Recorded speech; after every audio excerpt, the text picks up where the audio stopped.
আবু বকর, দেখো তোমার নবী কি বলে। আমরা তো মনে করেছিলাম অল্প পাগল, আজকের কথা শুনে মনে হয় যে না, মুহাম্মদ অল্প পাগল নয়, পুরাপুরি পাগল হয়ে গেছে। রজব এবং শাবান শুধুমাত্র মুসলমানদের কাছে সম্মানিত বা দামি নয়, এটা কাফেরদের কাছেও দামি ছিল। রজব এবং শাবান মাস আসলে তারা যুদ্ধ বিগ্রহ বন্ধ করে দিত। 4টি মাস আল্লাহ রাব্বুল আলামিন হারাম করেছেন, সম্মানিত করেছেন।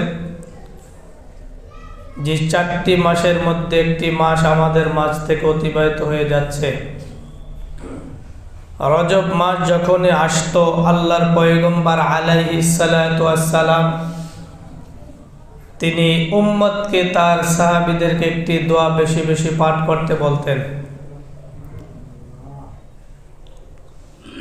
এবং এই রজব মাসে আল্লাহর পয়গম্বর আলাইহিস সালাতু ওয়াস সালাম সেই দোয়াটি নিজেও পড়তেন, অন্যদেরকে পড়ার জন্য উৎসাহিত করতেন এবং বলতেন। দোয়াটি আমরা মোটামুটি সকলেই পারি, তারপরও আমি বলে দিচ্ছি।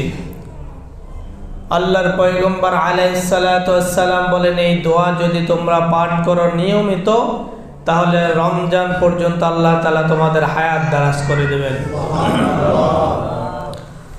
দোয়াটি হলো, আল্লাহর পয়গম্বর আলাইহিস সালাতু ওয়াস সালাম বলেন, আল্লাহুম্মা বারিক লানা ফি রজব ওয়া শাবান ওয়া বাল্লিগনা রমাদান। যার অর্থ হচ্ছে, হে আল্লাহ, রজব এবং শাবান মাসের পরিপূর্ণ বরকত আমাদেরকে দান করুন এবং রমজান পর্যন্ত আমাদের হায়াতকে বাড়িয়ে দিন, রমজান পর্যন্ত আমাদের পৌঁছে দিন।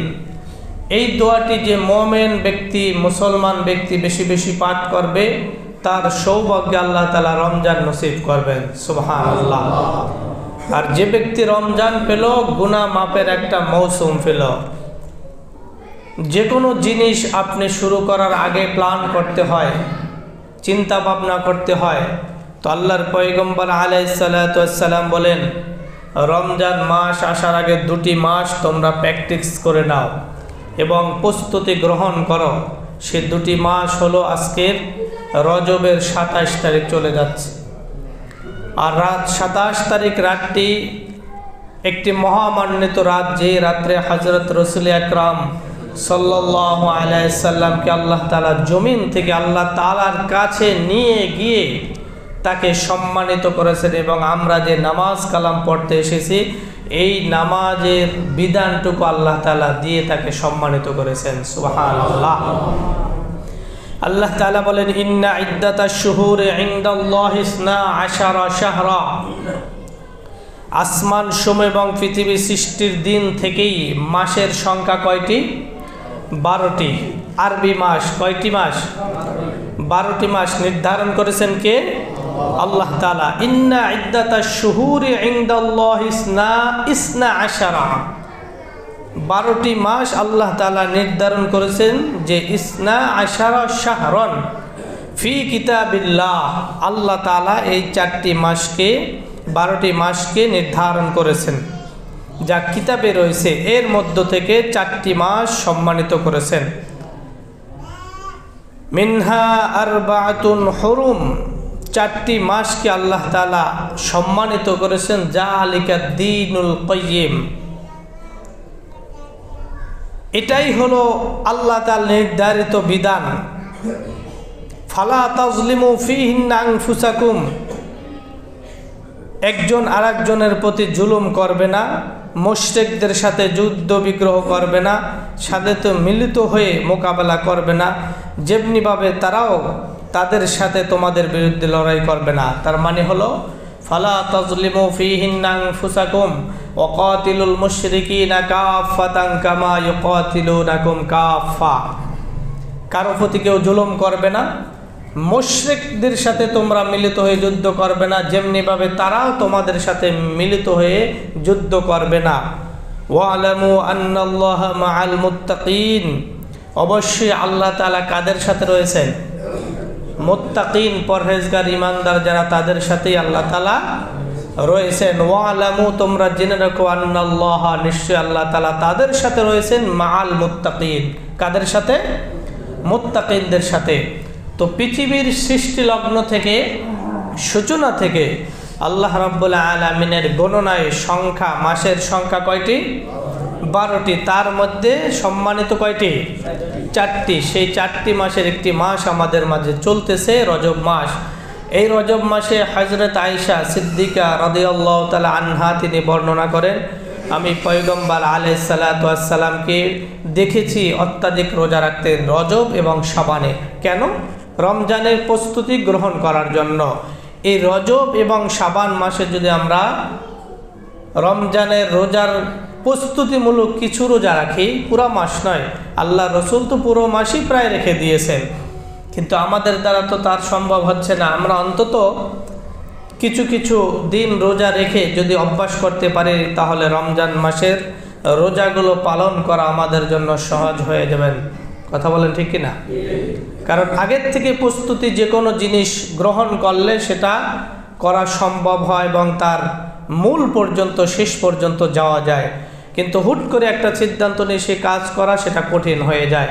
এই জন্য পয়গম্বর আলাইহিস সালাতু ওয়াস সালাম রজব এবং শাবান মাসের প্রস্তুতিমূলক তিনি রোজা রাখতেন এবং সাহাবীদেরকে রোজা রাখতে বলতেন।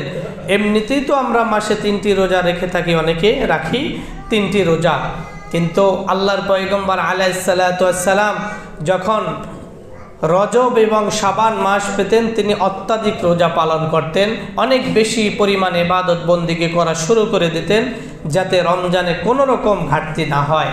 আল্লাহর পয়গম্বর আলাইহিস সালাতু ওয়াস সালাম যার কোনো সামনের পিছনে কোনো গুনাহ আল্লাহ তাআলা লেখেন নাই, তিনি যদি এই প্রস্তুতি গ্রহণ করেন তাহলে আমাদের কি পরিমাণ প্রস্তুতি গ্রহণ প্রয়োজন। সকাল বিকাল যেই পরিমাণ আমাদের দ্বারা অন্যায় হয়ে যায়, গুনাহ হয়ে যায়, ত্রুটি হয়ে যায়, তাহলে আমাদের প্রস্তুতিটা, আমাদের প্রিপারেশনটা কি পরিমাণ নেওয়ার প্রয়োজন। এজন্য এই মাসে বেশি বেশি করে আমরা রমজানের প্রস্তুতিমূলক রোজা পালন করতে পারি।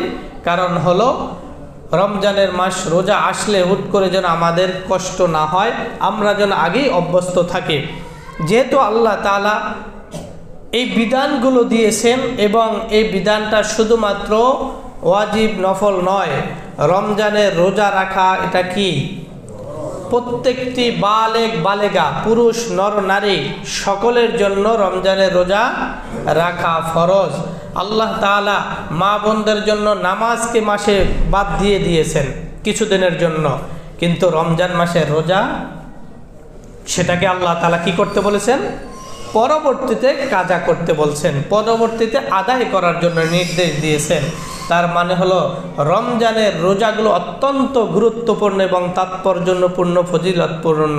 এজন্য আমরা আগের থেকেই প্রিপারেশন গ্রহণ করি যাতে করে কোনো রকম আমাদের মাঝে এই গাফিলাতিটা না আসে যে রমজান মাসের রোজাগুলো আমি কিভাবে রাখবো, কিভাবে রাখতে হবে, এই চিন্তা ভাবনা যেন আমরা না করি এবং মাথার ভিতরে যেন এই চিন্তাটা নাও আসে যে রমজানের রোজা আমরা কিভাবে রাখবো, এত লম্বা বড় দিন, এত লম্বা দিন, এত বড় দিন কিভাবে রাখবো। এই জন্য রাখার প্রস্তুতি এটা যেন চিন্তা করতে না হয়, এজন্য এই মাস আর রজব এবং শাবান মাস আমরা প্রস্তুতি গ্রহণ করব ইনশাআল্লাহ। তাহলে আমাদের রমজান পর্যন্ত যদি আল্লাহ তাআলা হায়াত দেন তাহলে রমজানের রোজাগুলো পালন করা সহজ হবে না কঠিন হবে? সহজ হবে ইনশাআল্লাহ। প্রস্তুতি গ্রহণ করব তো এই রজবে আল্লাহ তাআলা তার মহা মানব হযরত মুহাম্মদুর রাসূলুল্লাহ সাল্লাল্লাহু আলাইহি সাল্লামকে সম্মানিত করেছেন। সম্মানিত শুধুমাত্র সমস্ত রসুল নবী পয়গম্বর আলাইহিস সালাতু ওয়াস সালাম পৃথিবীর সমস্ত মানুষের চেয়ে সম্মানিত, তারপরেও নবী রসুল পয়গম্বর আলাইহিস সালাতু ওয়াস সালামদের মাঝে তাকে আরও সম্মানিত করার জন্য আল্লাহ তাআলা তার কাছে নিয়ে সম্মান দিয়ে আল্লাহ তাআলা আবার দুনিয়ার জমিনে প্রেরণ করে দিয়েছেন। সুবহানাল্লাহ। আল্লাহর পয়গম্বর আলাইহিস সালাতু ওয়াস সালাম শুয়েছিলেন 27শে রজব, মতান্তরে 26, যাই হোক 27টা গ্রহণযোগ্য বেশি। মাইমুনা রাদিয়াল্লাহু তাআলা আনহা উম্মে হানির ঘরে তিনি ছিলেন অথবা নিজের ঘরে ছিলেন, যেটাই হোক উম্মে হানির ঘরে আবু হাতিমে আল্লাহ রসুল সাল্লাল্লাহু আলাইহি সাল্লাম সেখানে ছিলেন। বুখারী শরীফের দুইটাই রওয়ায়াত যে তিনি নিজ ঘরে ছিলেন অথবা উম্মে হানির ঘরে ছিলেন। আল্লাহর পয়গম্বর আলাইহিস সালাতু ওয়াস সালামের কাছে তিনজন ব্যক্তি আসলো। আসার পরে জিজ্ঞেস করলেন মুহাম্মদ সাল্লাল্লাহু আলাইহি সাল্লাম তিনি কে এবং এখানে সম্মানিত কে? তৃতীয় ব্যক্তি বলেন যিনি সম্মানিত তাকেই নেওয়া হবে। এভাবে করে পয়গম্বর আলাইহিস সালাতু ওয়াস সালামের অবস্থাটা কেমন ছিল যে কিছুটা জাগ্রত কিছুটা ঘুমান্ত অবস্থা আল্লাহ রসুল ছিলেন। এর মাঝ থেকে আল্লাহ রসুল সাল্লাল্লাহু আলাইহি সাল্লামকে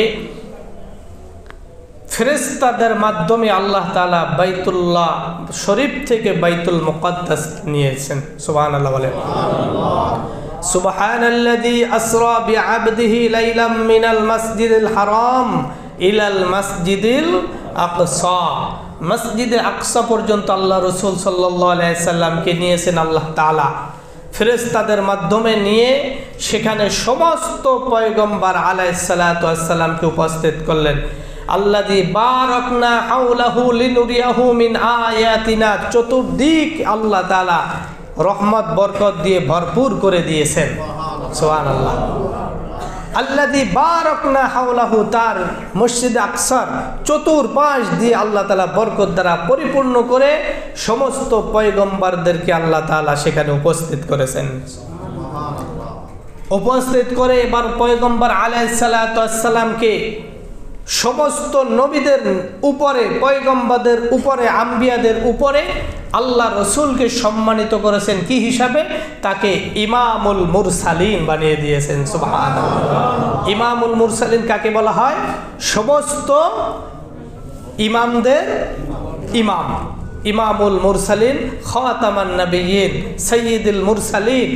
সমস্ত পয়গম্বর আলাইহিস সালাতু ওয়াস সালামকে 1 লক্ষ অথবা 2 লক্ষ 100 লক্ষ অথবা 2 লক্ষ পয়গম্বরকে উপস্থিত করে আল্লাহর রসুলকে হাত ধরে জিবরাইল সামনে প্রেরণ করে দিলেন। সুবহানাল্লাহ। হে রাসূল, আজকে আপনি নেতা, আপনি আজকে সমস্ত পয়গম্বরদের নেতা, আল্লাহ তাআলা আপনাকে সম্মানিত করেছেন। সভাপতি কি আগে আসেন না পরে আসেন? সভাপতির বক্তব্য কি আগে দেন না পরে দেন?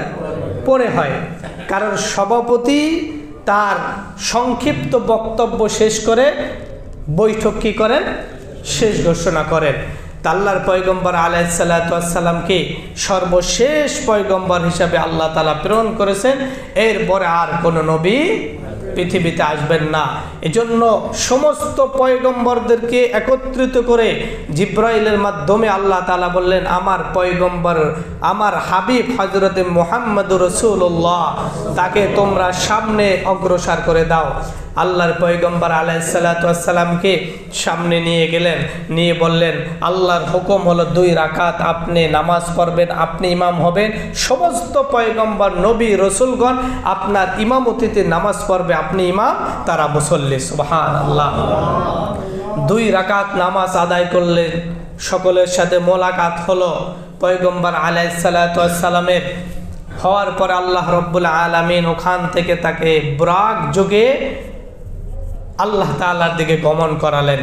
7 আসমান ভেদ করে আল্লাহ রব্বুল আলামিনের সাথে সাক্ষাৎ হলেন। আল্লাহ রব্বুল আলামিন বলেন, বন্ধু আপনি আমার জন্য কি নিয়ে এসেছেন? আল্লাহ রসুল সাল্লাল্লাহু আলাইহি সাল্লাম তো আর খালি হাতে যেতে পারেন না। বন্ধুর কাছে নিয়েছেন কি? আত্তাহিয়াতু লিল্লাহি ওয়াসসালাওয়াতু ওয়াত-তাইয়্যিবাত আসসালামু আলাইকা আইয়ুহান নাবিয়্যু। আত্তাহিয়াতু লিল্লাহি, আল্লাহ রসুল বলেন আমি আপনার জন্য কাছে খালি আসি নাই। আত্তাহিয়াতু লিল্লাহি ওয়াসসালাওয়াতু ওয়াত-তাইয়্যিবাত, যত প্রশংসা পবিত্রতা বর্ণনা করলেন কে? আল্লাহ রসুল সাল্লাল্লাহু আলাইহি সাল্লাম। এরপরে আল্লাহ রসুলের যেহেতু কিছু বন্ধু দিছে, এখন বন্ধুর কিছু দেওয়ার প্রয়োজন না, এজন্য আল্লাহ তাআলা নিজে বলেন আসসালামু আলাইকা আইয়ুহান নাবিয়্যু, হে রাসূল আপনার প্রতি আমি আল্লাহর সালাম। সুবহানাল্লাহ। আইয়ুহান নাবিয়্যু আসসালামু আলাইকা আইয়ুহান নাবিয়্যু, হে রাসূল আপনার প্রতি আমি আল্লাহ তাআলা সালাম প্রেরণ করলাম। ওয়া রাহমাতুল্লাহি ওয়া বারাকাতুহু, রহমত বরকত দ্বারা আপনার পরিপূর্ণ হয়ে যান। এরপরে আল্লাহ সমস্ত জিব্রাইল আলাইহিস সালাতু ওয়াস সালাম বলেন, আসসালামু আলাইনা, আল্লাহ আপনাকে কেন একা দিবে, আমরা সমস্ত নবীদের ফেরেশতাদের পক্ষ থেকে আপনাকে সালাম দিলাম, আসসালামু আলাইনা ওয়া আলা ইবাদিল্লাহিস সালিহিন, এবং সাক্ষ্য গ্রহণ করলেন আশহাদু আল্লা ইলাহা ইল্লাল্লাহ ওয়া আশহাদু আন্না মুহাম্মাদান আবদুহু ওয়া রাসূলুহু। পড়েননি এগুলো? পড়েন। কোথায় পড়েন? প্রতি নামাজে পড়তে হয় নাকি? প্রত্যেকটি নামাজে এই আত্তাহিয়াতু নামক দুরূদটা আমরা পড়ি তো। এখানে কার কার প্রশংসা রয়েছে? আল্লাহর প্রশংসা রয়েছে। আল্লাহ তাআলার কাছে নিয়েছেন বন্ধু, বন্ধুকে নিয়ে আল্লাহ তাআলা নিজে সালাম দিয়েছেন, সুবহানাল্লাহ।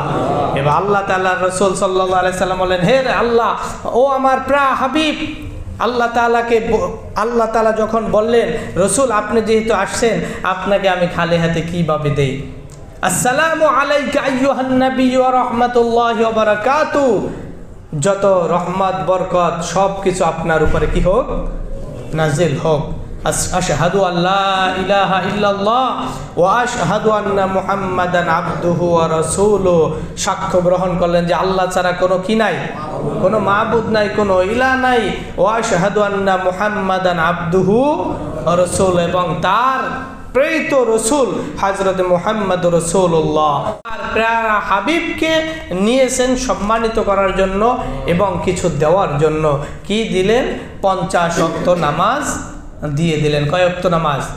এর ভিতরে তো অনেক কাহিনী আপনারা জানেন। বুরাক গেল, বুরাক যে একটা স্থানে সিদরাতুল মুনতাহা, এরপরে আর উঠলেন না। আল্লাহ রসুল সাল্লাল্লাহু আলাইহি ওয়াসাল্লাম একে একে একে একে অগ্রসর হতে হতে আল্লাহর কাছে চলে গেলেন। বন্ধুর মাঝে আড়ালটা কেমন ছিল? একটা শুধু কাপড় ছিল, পাতলা একটা কাপড় ছিল। এত সম্মানিত কোন রসুলকে করেন নাই। হযরত মূসা আলাইহিস সালাতু ওয়াস সালামকে দেখা দিয়েছেন কোন পাহাড়ে? তুর পাহাড়ে। সেটা আল্লাহ তাআলা দেখা তো দূরের কথা, তার নূরের তাজাল্লি যখন একটু ঝলক দিল আল্লাহ তাআলার নূর, তখন সব কিছু ছারখার হয়ে গেল। নবী আলাইহিস সালাতু ওয়াস সালাম বলেন, ইয়া আল্লাহ, আমার তো ভুল হয়েছে, আমি তো বুঝতে পারি নাই যে দেখতে পারবো না। তিনি বারবার বলেছেন, আল্লাহ আপনাকে আমি একটু দেখতে চাই। আল্লাহ তাআলা বলেছিলেন কি, রব্বি আরিনী কাইফা তুহয়িল মাউতা, তুমি আমাকে কিভাবে দেখবা, একটু দেখা দাও। দেখা কিন্তু দিতে পারছিলেন, কিন্তু সম্মানিত করেছেন মুসা আলাইহিস সালাতু ওয়াস সালাম। তিনি আল্লাহর সাথে কথোপকথন করছিলেন দূর থেকে, কিন্তু পয়গম্বরকে সম্মান কেমন দিলেন? এখানে বসলেন দুইজন, কিভাবে? শুধুমাত্র একটা আড়াল, একটা পর্দা, এদিকে আল্লাহ, এদিকে তার পয়গম্বর প্রিয় হাবিব হযরত মুহাম্মদ সাল্লাল্লাহু আলাইহি সাল্লাম। এর ভিতরে বসে দুইজন কথোপকথন করে আল্লাহ তাআলা তাকে 50 ওয়াক্ত নামাজ দিলেন। কয় ওয়াক্ত নামাজ? 50 ওয়াক্ত নামাজ নিয়ে যখন ফিরতেছিলেন, এক এক নবী কাছে দেখা সাক্ষাৎ করতে করতে আসছিলেন। মূসা আলাইহিস সালাতু ওয়াস সালাম বললেন, আরে আমার ভাই, 50 ওয়াক্ত নামাজ তো দূরের কথা, আমার উম্মত তো 2 ওয়াক্ত নামাজই তারা আদায় করতে পারে নাই। বনি ইসরাইল সেই সময় নামাজ ছিল, ধরন ছিল, ওক্ত কম ছিল। আপনি যান, এভাবে করতে করতে করতে করতে কয়বার গেছিলেন? 5 নং 45 কমানোর পরে আল্লাহ রসুলকে আবার বললেন যে এই 5 ওয়াক্ত নামাজও আদায় করতে পারবেন, আপনি আরেকটু যান। এবার আল্লাহ রসুল বললেন, আমার লজ্জা লাগে, আর কতবার যাব? তো 5 ওয়াক্ত নামাজ নিয়ে আসলেন, জান্নাত জাহান্নাম স্বচক্ষে দেখে আসলেন, কিভাবে জাহান্নামে শাস্তি দেওয়া হয়, জান্নাতে কিভাবে নাজ নিয়ামত দেখা হয়, সব কিছু স্বচক্ষে আল্লাহ রসুল সাল্লাল্লাহু আলাইহি সাল্লাম দেখে আসলেন। কারণ কি? কোন পৃথিবীর মানুষ যেন এই কথা বলতে না পারে, তোমাদের নবী যা বলে তোমরা তা কখনো চোখে দেখছো? তোমাদের নবী দেখেছে? তোমরা যাই বলো তাই বিশ্বাস করে, এই কথা যেন কোনো উম্মত বলতে না পারে, কোনো কাফের বেদিন না করতে পারে, প্রশ্নই যেন করতে না পারে, বলতেই যেন না পারে। এজন্য আল্লাহ তাআলা তাকে নিয়ে সশরীরে নিয়ে সব কিছু দেখালেন, সুবহানাল্লাহ। এরপরে পাঠিয়ে দিলেন 50 ওয়াক্ত নামাজের জায়গায় 5 ওয়াক্ত নামাজ করে আল্লাহ রসুল সাল্লাল্লাহু আলাইহি সাল্লাম চলে আসলেন। এজন্য পয়গম্বর আলাইহিস সালাতু ওয়াস সালাম বলেন, আমাকে 50 ওয়াক্ত নামাজ দেওয়া হলো, এই নামাজকে 5 ওয়াক্ত করে দেওয়া হলো। যদি কোনো ব্যক্তি 5 ওয়াক্ত নামাজ সঠিকভাবে আদায় করে, তাহলে আল্লাহ তাআলা তাকে 50 ওয়াক্ত নামাজের সওয়াব দান করবেন। সুবহানাল্লাহ। পয়গম্বর আলাইহিস সালাতু ওয়াস সালাম আল্লাহর কাছে সাক্ষাৎ করে নামাজ দিয়ে আসলেন, 50-এ 5 করে আল্লাহ তাআলা দিয়ে দিলেন। ফজর, জোহর, আসর, মাগরিব, ইশা 5 ওয়াক্ত নামাজ যখন আল্লাহ রব্বুল আলামিন দিয়ে পাঠালেন, সকালবেলা আল্লাহ রাসূল সাল্লাল্লাহু আলাইহি সাল্লাম মানুষদেরকে কথাগুলো বলতেছিলেন। কাফের বেদিন এতদিন তো সুযোগ যা পাওয়ার তাই পেয়েছিল, কিন্তু এখানে আরো বড় সুযোগ তারা লুফে নিল। পয়গম্বর আলাইহিস সালাতু ওয়াস সালামকে পাগল বলে আখ্যায়িত করলো, নাউজুবিল্লাহ।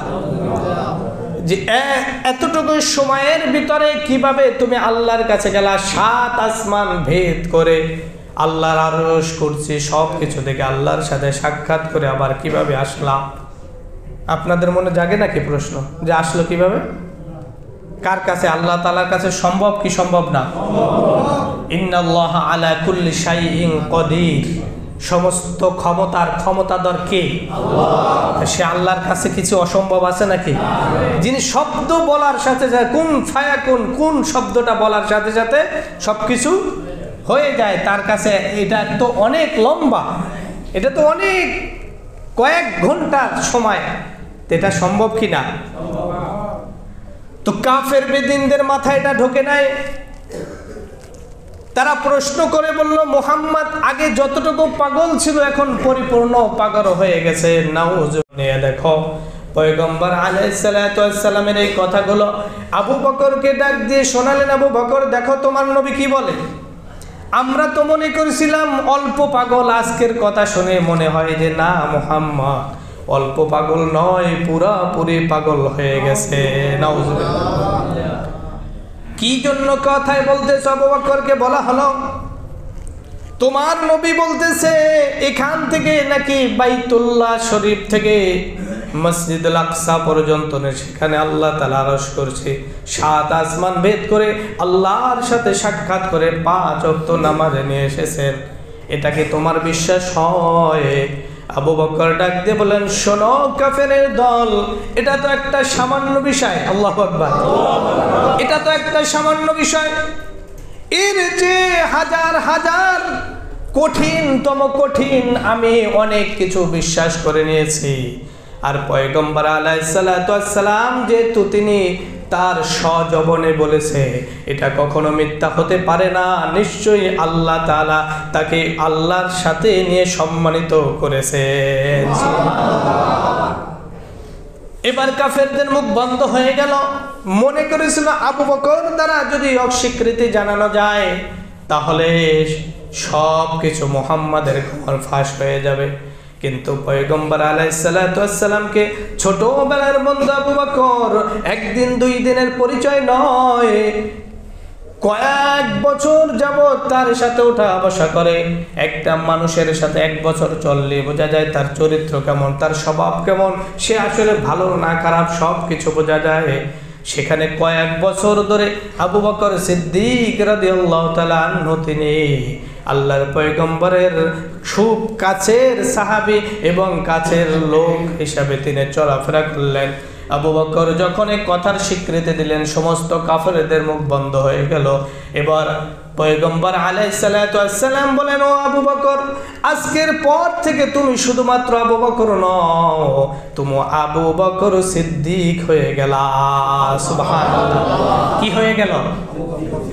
সত্যবাদী হয়ে গেল। কারণ মুহাম্মদ সাল্লাল্লাহু আলাইহি সাল্লাম বলছেন, তিনি নির্দ্বিধায় বিশ্বাস করে নিয়েছেন। সুবহানাল্লাহ। কারণ জান্নাত দেখি নাই, জাহান্নাম দেখি নাই, আল্লাহকে দেখি নাই, আল্লাহর শাস্তি দেখি নাই। মুহাম্মদ সাল্লাল্লাহু আলাইহি সাল্লাম বলেছে, আবু বকর ভালো কাজ করবা জান্নাত পাবা, জান্নাতের এই নাজ নিয়ামত রয়েছে।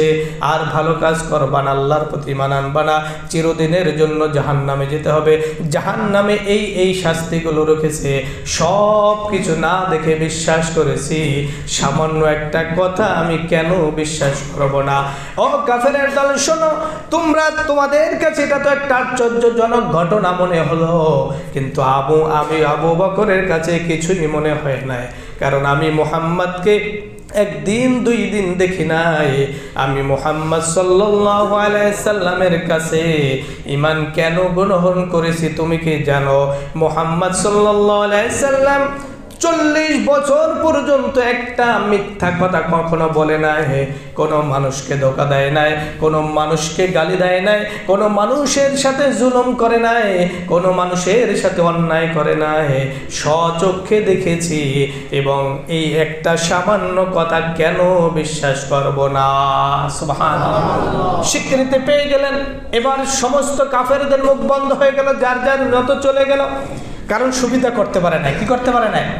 সুবিধা করতে পারে না। মনে করছিল আবু বকর দিয়ে যদি একটু মুহাম্মদকে মিথ্যা প্রতিপন্ন করা যায়।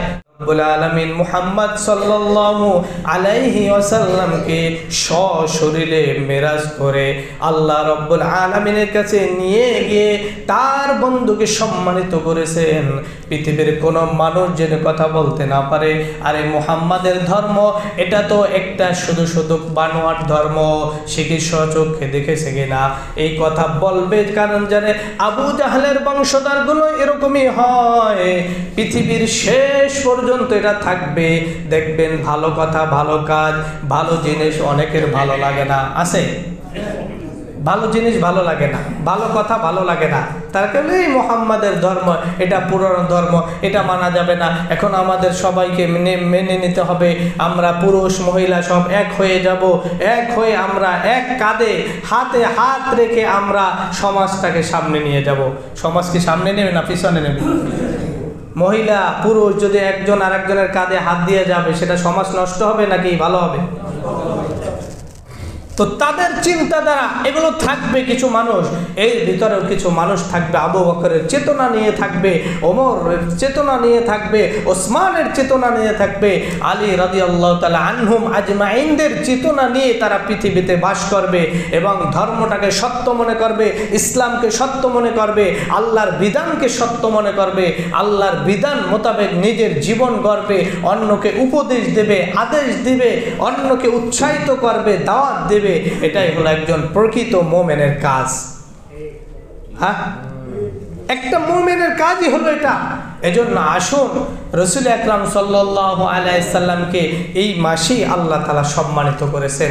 27শে রজব রাত্রিবেলা আল্লাহ তাআলা তার কাছে নিয়ে গিয়ে যে সম্মানটুকু দিয়েছেন, যে সম্মানিত করেছেন, পৃথিবীর যত পয়গম্বর আলাইহিস সালাতু ওয়াস সালাম আদম থেকে মুহাম্মাদের আগ পর্যন্ত ঈসা আলাইহিস সালাতু ওয়াস সালাম পর্যন্ত যত নবী পয়গম্বর প্রেরণ করেছেন, কাউকে এত সম্মান দেন নাই আল্লাহ তাআলা।